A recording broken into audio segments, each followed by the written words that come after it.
I really like reverb, at least when I'm playing guitar. But when I'm sitting here at my editing desk trying to do a voiceover, the reverb in this room's not so cool. Yeah, it sounds like I'm throwing razor blades at your ears. Kind of fizzy, sort of. Blah. Let's try and fix that by absorbing the excess reverb. So my first attempt to improve it was just using this kind of insulation foam, like packaging foam sort of stuff, acoustic foam, whatever you want to call it, with a bit of double-sided tape to hold it to the wall. Now there were two problems with that. One, they kind of looked like crap, and the second, they don't stick that well. That double-sided tape kind of falls off after a while and then they start sagging and falling down. I did consider using some bath sealant to hold them to the wall, but nah, needed a better solution. I went to my local hardware store to get this material. They've got one of those big panel saws. That makes a really nice job of cutting up MDF. So I've got enough here to make, I think, 3 or 4 panels. There's more insulation than I need, but anything that's left over I'll just throw it in the attic as insulation for the house. To start with, each panel needs 2 end pieces, like this. So first up I'll just go through and glue them all together, clamp them, leave them overnight to dry.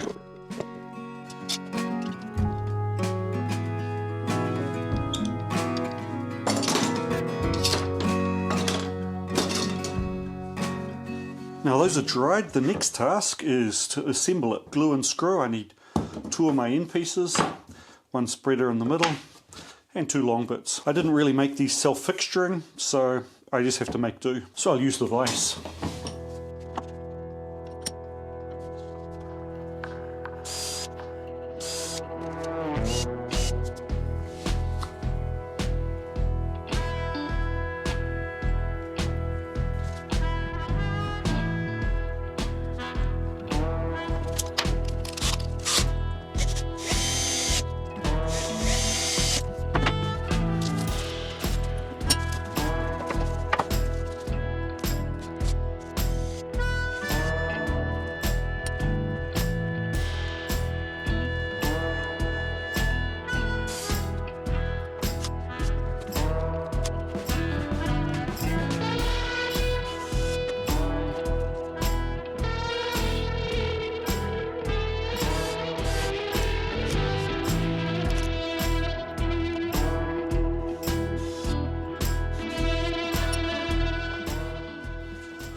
Right, now flipped it over and we'll put the other side plate on.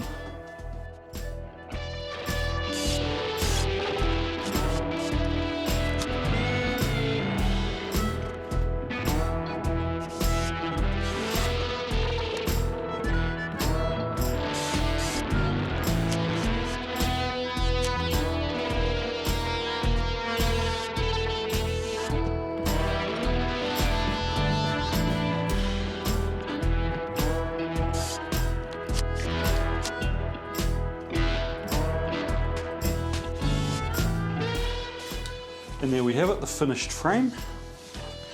Ready to accept one piece of rock wool, but first I'll let it dry and make up the other ones.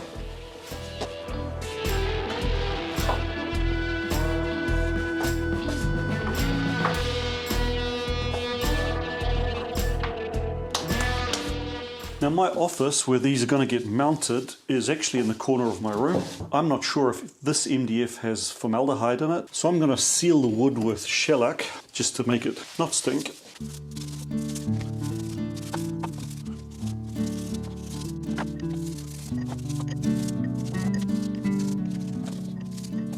One thing's for sure, MDF really drinks any form of paint or sealant. Normally if I was going to paint over this, or if it was going to be visible, I'd actually seal these edges with automotive bog or body filler.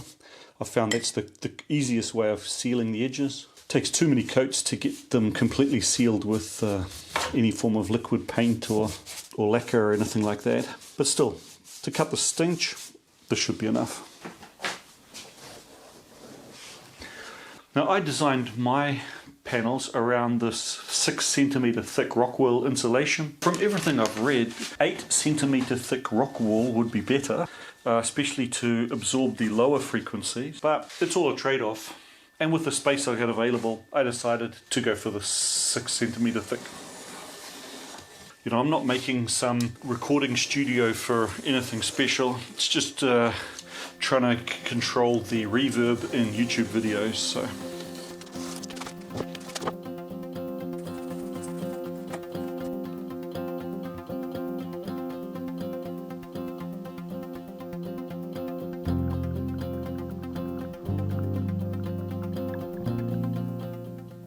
This black cloth is the backing cloth, and there's enough here for 2, so I need to cut it in half.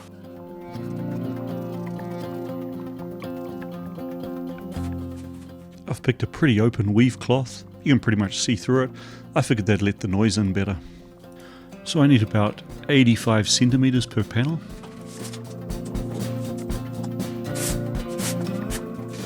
I'm really good at ironing. When I joined the Air Force, they start you off in like green army fatigues. They tell you that you don't get to wear your blue Air Force uniform until you've earned the right.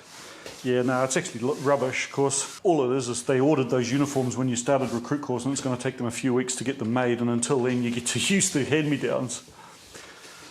But anyway, even once you get that blue uniform, you're still not allowed to wear it. To start with, that full set of kit, and I think it's like, I don't know, 5 shirts and 4 pairs of pants and a couple of pullovers and stuff like that. First off, you have to iron it, all of it, every single day, whether it needs it or not, which it doesn't. So that's what we did. Every single day we'd go in and iron our already ironed uniforms. That's why I got really good at it. But I hate ironing, so today I almost never iron anything. I'm quite happy just to put a pullover on. Now, the Air Force was not the most generous mob ever. They gave you the first set of uniform, but any replacements, you had to pay for them yourself. There was no way I was going to spend my hard-earned money on that gear. I still had all of my original uniform when I was on my technician's course after nearly 5 years, I guess, or 4.5. And it was getting pretty threadbare by then, I must say. I remember one of my shirts had got so threadbare that it had started to rip up sort of from the bottom there. We're on some parade, pretty typical of a training school. We had plenty of parades and inspections and crap like that. So I was on parade one morning wearing my formal tunic over my ripped shirt when I heard the NCOs and the officers starting to discuss, well, it's a pretty warm day, you know, should we make this parade tunics on or tunics off? And I'm thinking, uh-oh, I'm in deep trouble now. But as always, got away with it. They decided to make it tunics on.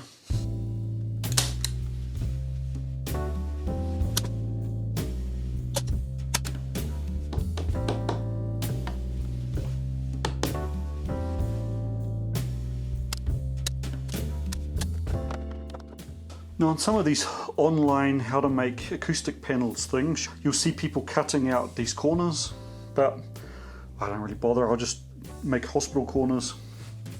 I think that's what they used to call the way they did the beds back in the old days. I mean, you do get a diagonal of cloth there, but it doesn't really matter. Guess I should have pulled that center in first. Don't want to pull too hard on this first one. Pull it tight when I do the second side.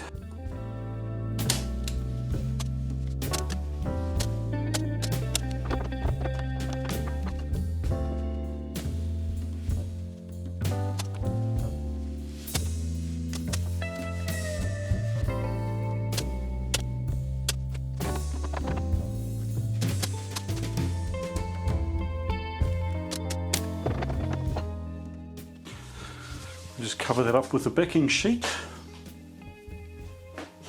I find these backing sheets a bit more fiddly because there's not a huge amount of overlap. I do want to flip over and hem them, but I think I'll start on this far side. I'll turn it around.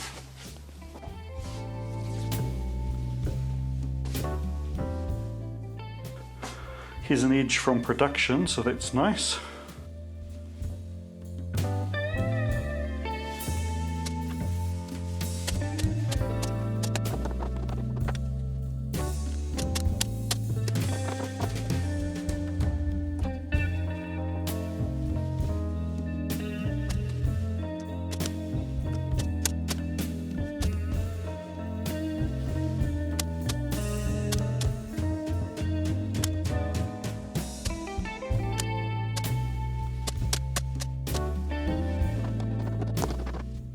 bit wonky down in this corner, but this is only the back, so yeah, it looks like I pulled it a bit out of square.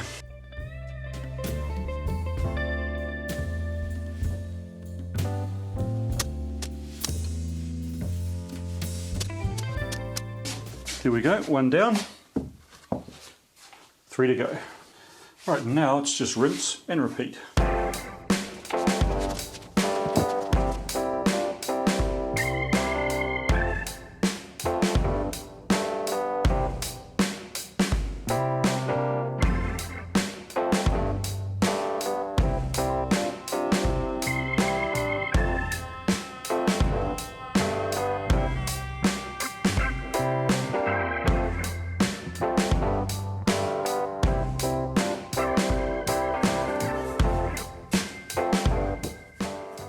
Down. Right, that's the last one. All 4 of them done. So let's get rid of them.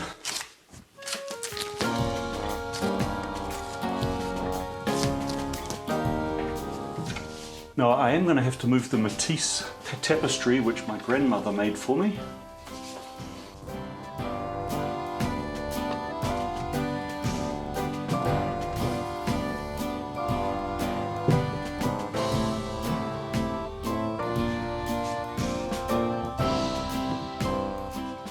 I want to put the third one here, but I guess I'm going to have to move my microphone stand. Either I bore a hole through the table, because there is a table mount for this, but I think for now I'll just move it to the other side.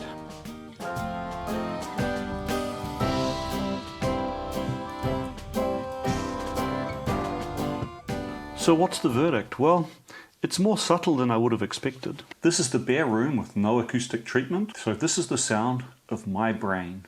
It's probably actually the sound of my brain on Don Henley. This is then the sound with the packaging material stuck to the wall. So this is probably also the sound of my brain. What was Don Henley's partner? Maybe this is the sound of my brain on Glenn Fry.